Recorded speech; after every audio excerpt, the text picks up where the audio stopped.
kami dari kelompok 7 dalam materi pengambilan keputusan dengan beranggotakan Saya Ade Saputra dengan NIM 1052 20199. saya sendiri Aditya Perdana dengan NIM 1052 20217. Saya Melsa Febrianti dengan NIM 1052 2029. Saya Ulika Paramesti dengan NIM 1052 20227. Kami di sini ingin mempresentasikan materi kami yang berjudul pengambilan keputusan. Selamat menyaksikan.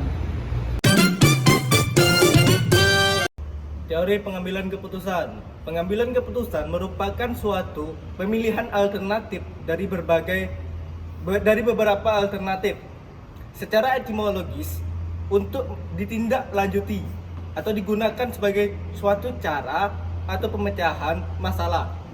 Teori pengambilan keputusan adalah teori-teori atau teknik-teknik dan atau pendekatan yang digunakan dalam suatu proses pemilihan alternatif secara sistematis untuk ditindaklanjuti atau digunakan sebagai cara pemecahan suatu masalah. Menurut teori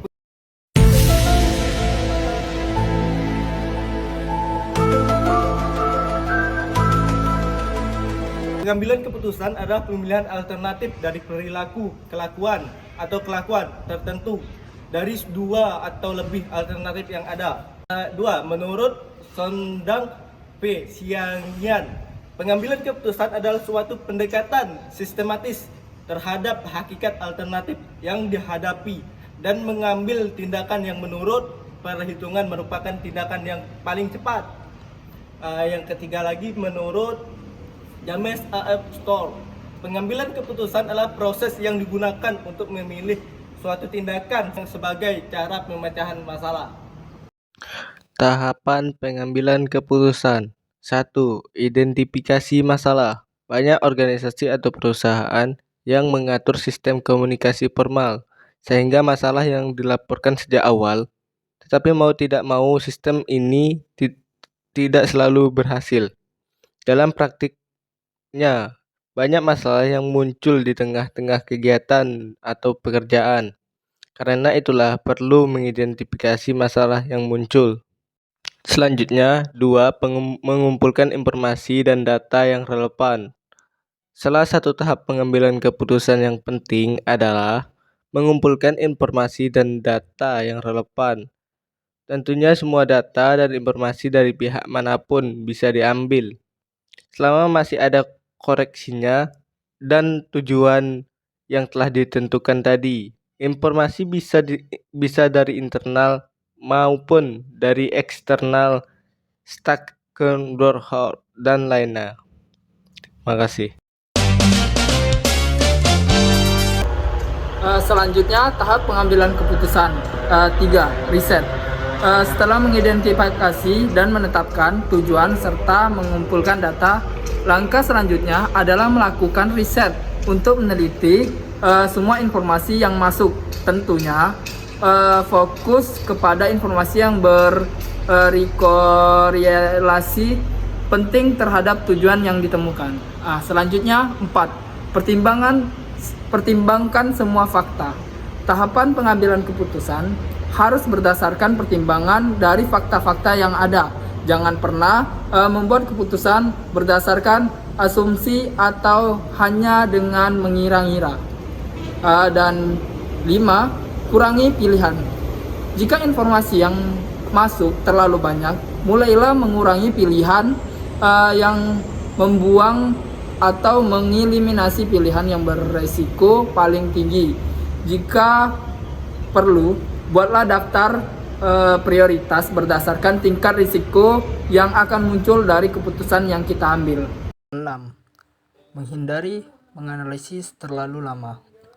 Terlalu lama menganalisis sebuah masalah hanya akan membuat melebarnya masalah tersebut.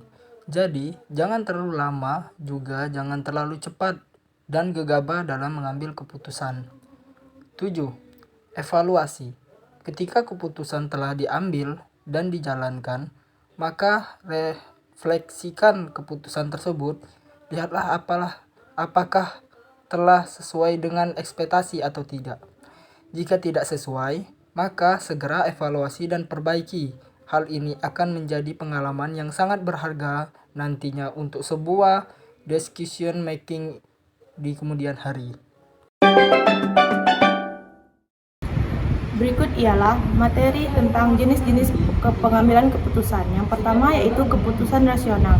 Keputusan rasional adalah keputusan yang dibuat dengan cara yang objektif, logis, dan konsisten dengan tujuan yang ingin dicapai. Keputusan rasional biasanya didasarkan pada informasi yang lengkap dan akurat, serta mempertimbangkan berbagai alternatif solusi yang ada.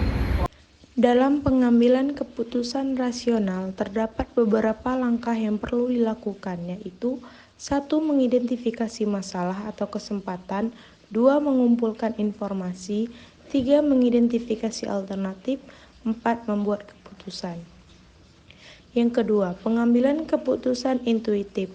Keputusan intuitif adalah keputusan yang dibuat berdasarkan perasaan atau naluri tanpa menggunakan pemikiran rasional atau analisis yang mendalam. Keputusan intuitif seringkali dibuat dengan cepat dan spontan, tanpa banyak pertimbangan. Beberapa karakteristik keputusan intuitif. Yang satu yaitu cepat. Dibandingkan dengan pendekatan analitis, keputusan intuitif biasanya muncul dalam hitungan detik atau menit. Yang kedua subjektif. Keputusan intuitif dipengaruhi oleh pengalaman pribadi, emosi, dan keyakinan individu, sehingga bersifat unik dan kurang berstandarisasi.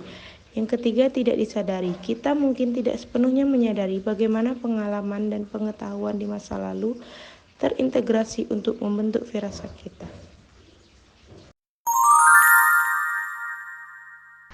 Materi yang keempat yaitu memperbaiki pembuatan keputusan. Melibatkan proses pengambilan keputusan yang lebih efektif dan efisien, berikut adalah beberapa aspek penting yang dapat membantu meningkatkan proses pembuatan keputusan.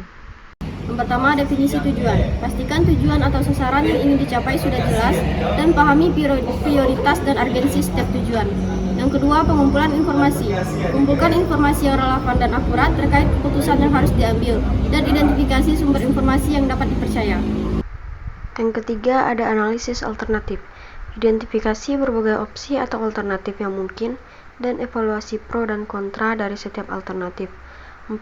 Risiko dan manfaat. Pertimbangkan risiko yang terkait dengan setiap alternatif dan tinjau potensi manfaat atau keuntungan dari setiap pilihan. Yang kelima, ada konsultasi. Jika mungkin, konsultasikan dengan ahli atau pihak yang memiliki pengalaman terkait dan dapatkan sudut pandang dari berbagai pihak yang terlibat. Yang keenam, kejelasan proses. Pastikan bahwa proses pengambilan keputusan dijelaskan dengan baik kepada semua pihak terlibat dan hindari ambiguitas atau ketidakpastian yang tidak perlu. Yang ketujuh, ada pertimbangkan waktu. Tentukan jangka waktu yang realistis untuk mengambil keputusan dan hindari mengambil keputusan secara tergesa-gesa tanpa pertimbangan yang matang. Yang kedelapan, ada pemantauan dan evaluasi. Setelah keputusan diambil, lakukan pemantauan terhadap implementasinya dan evaluasi hasil keputusan dan siap untuk menyesuaikan strategi jika diperlukan. 9. Belajar dari pengalaman. Tentukan jangka waktu yang realistis untuk pengambilan keputusan dan hindari mengambil keputusan secara tergesa-gesa tanpa pertimbangan yang matang. Dan yang terakhir, fleksibilitas. Bersikap fleksibel dan siap untuk menyesuaikan keputusan jika kondisi berubah, dan terima dan tanggapi umpan balik dengan terbuka.